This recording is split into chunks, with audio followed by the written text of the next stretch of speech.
व्यवहार कला। वर्तमान समय के विद्यालयों तथा अन्य भिन्न भिन्न प्रकार के शिक्षण संस्थानों और कला केंद्रों में अनेक कलाएं उभरती हुई पीढ़ी को खास तौर से सिखाई जा रही है। आज से 20-25 वर्ष पहले का बच्चा जहां भाषा, गणित और विज्ञान के कुछ सरल से नियम सीखते सीखते पढ़ाई के दर्जे पार करता जाता था, आज उनके स्थान पर चित्रकला, संगीत कला, नृत्य कला, तैराकी तथा अन्य प्रकार की कलाओं से संबंधित पुस्तकों से उसकी अलमारियां भरी रहती हैं। कर्म क्षेत्र पर कर्म की पढ़ाई। ये बच्चे उच्च शिक्षा से विभूषित होकर जब विद्यालयों से बाहर निकलते हैं तो विभिन्न कलाओं में प्रथम स्थान प्राप्त होने के चमकते प्रमाण पत्र इनके हाथों में होते हैं। अब इन्हें कर्म क्षेत्र पर उतरना होता है, जहां अक्षरों की पढ़ाई समाप्त होकर कर्म और व्यवहार की पढ़ाई प्रारंभ हो जाती है। कर्म और व्यवहार की इस पढ़ाई में पास होने के लिए उन्हें कुछ अन्य कलाओं की आवश्यकता होती है, जैसे किसी की बात को धैर्यपूर्वक सुनने की कला, सुनने के बाद समा लेने या अवसर अनुकूल प्रतिक्रिया करने की कला, कठिन परिस्थिति के समय साहस से उसे सुलझाने की कला।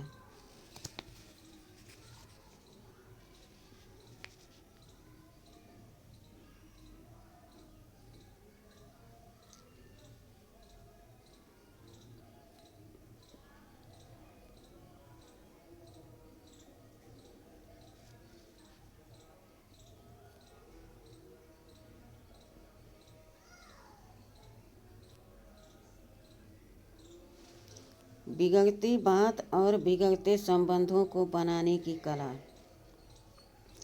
प्रतिकूल स्वभाव के व्यक्ति से सामंजस्य स्थापित करने की कला आदि। चूँकि ये व्यवहारिक कलाएं पढ़ाने का कोई सत्र शिक्षा स्थानों में नहीं होता, इसलिए अधिकतर विद्यार्थी इनसे अछूते ही रहते हैं। अनिवार्य है जीवन कला। संयुक्त और मूल्य प्रधान परिवारों में जो आदर्श सहज ही मन में उतर जाते थे, एकल और आधुनिक परिवारों में बच्चों को उनके अभाव में पलना पड़ता है। माँ बाप होड़ की दौड़ में शामिल हो अधिक से अधिक खर्च करके उन्हें डिग्रियां दिलवा देते हैं,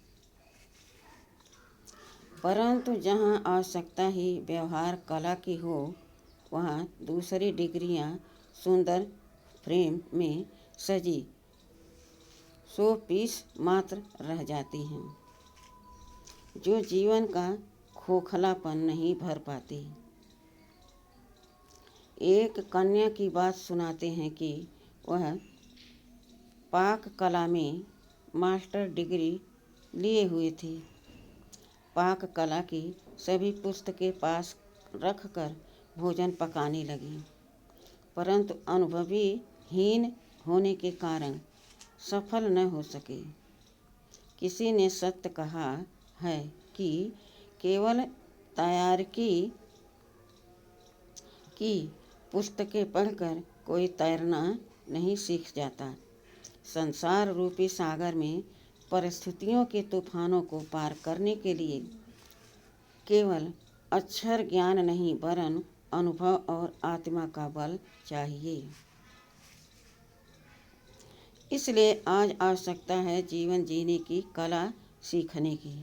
जीवन कला में सभी कलाओं का समावेश है ही। डांडवाडोल करने वाली परिस्थितियों में जिन लोगों ने दुनिया को बदला है, उन्होंने हमेशा लोगों को प्रेरित करके ऐसा किया है।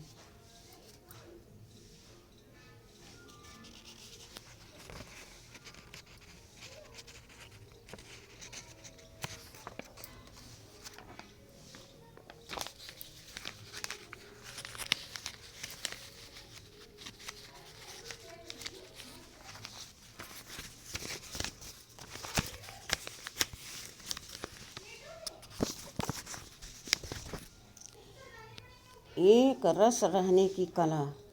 काल सम भयंकर बात होने पर भी निर्भयता की कला। झूठ के काफिले से सक्षम सत्य पर अटल रहने की कला।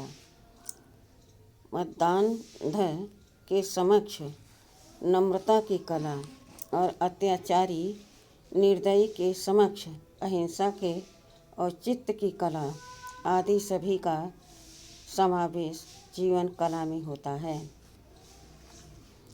मूल में है मूल्य। जीवन में आने वाली परिस्थितियाँ पर्दे पर चलने वाले कठपुतली के खेल की तरह बनावटी होती हैं। मनस्वी व्यक्ति के कर्तव्य की धारा को ये लंबे समय तक अवरुद्ध नहीं कर पाती। भारतीय कला और संस्कृति का इतिहास इस अकाट्य सत्य को कदम कदम पर प्रत्यक्ष करता है। त्याग द्वारा भाग्य बनाने, तप द्वारा राज्य पाने और सेवा द्वारा त्रिविध तापों का नाश करने का संदेश देने वाली भारतीय संस्कृति अगणित आतताइयों द्वारा हिलाने और उखाड़ने के प्रयासों के बावजूद मूल्यों को दामन में समेटे आज भी प्रकाश स्तंभ बनी हुई हैं।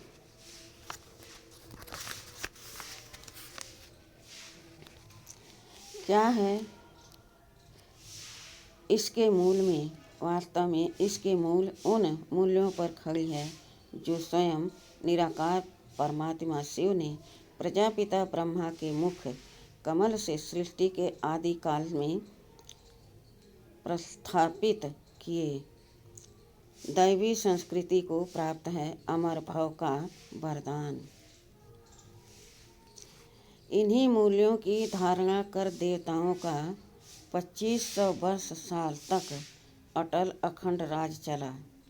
इन्हीं मूल्यों की विरासत को गायन और पूजन के रूप में संभाले हुए आज भी हम अपने अस्तित्व को बनाए हुए हैं। इन मूल्यों की बदौलत देव जीवन सुसंस्कृत और कलात्मक बना। आज हम सभी से एक ही भूल हुई है, जिसके कारण इतनी ऊंची संस्कृति में विकृति आई है। और वह भूल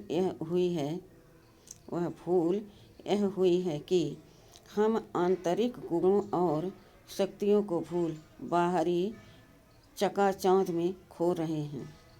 आज हम भय के साए में जी रहे हैं। निराशा और मायूसी से भरे मन में कपट जाल बिछे रहते हैं।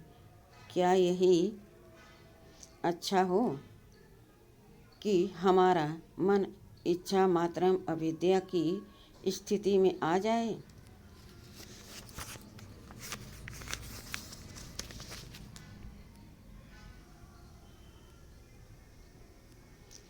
तो हम भी पूर्वजों की गुण पूंजी में धनी हो सकते हैं।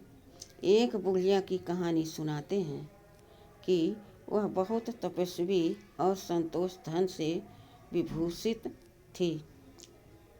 शरारती बच्चे उसके बगीचे के आम तोड़ लेते थे। एक बार एक साधु ने उसे वरदान दिया कि जो भी आम तोड़ेगा वह पेड़ से चिपक जाएगा।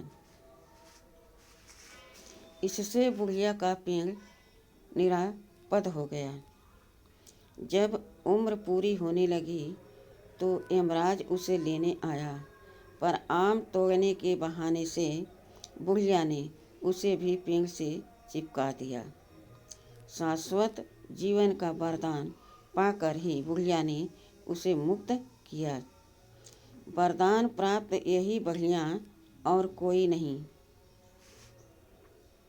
भारतीय दैवी संस्कृति ही है जिसका जन्म, पालन और संरक्षण स्वयं निराकार परमात्मा के हाथों में सुरक्षित है। उत्साह के साथ जीवन डगर पर बढ़ने की प्रेरणा पग पग पर समेटे हुए यह संस्कृति पुनः संपूर्ण स्वरूप में अपनी छटा बिखेरने वाली है। अन्य संस्कृतियाँ इसमें समाकर इसे सागर का आकार देने वाली हैं। भारत के हृदय स्थल में सुरक्षित हो यह संस्कृति आने वाले 2500 वर्षों के लिए देवों के उन्नत भाल को सुरक्षित करती रहेगी। मनुष्य का सबसे बड़ा दुश्मन काम का डर है। अच्छा, ओम शांति।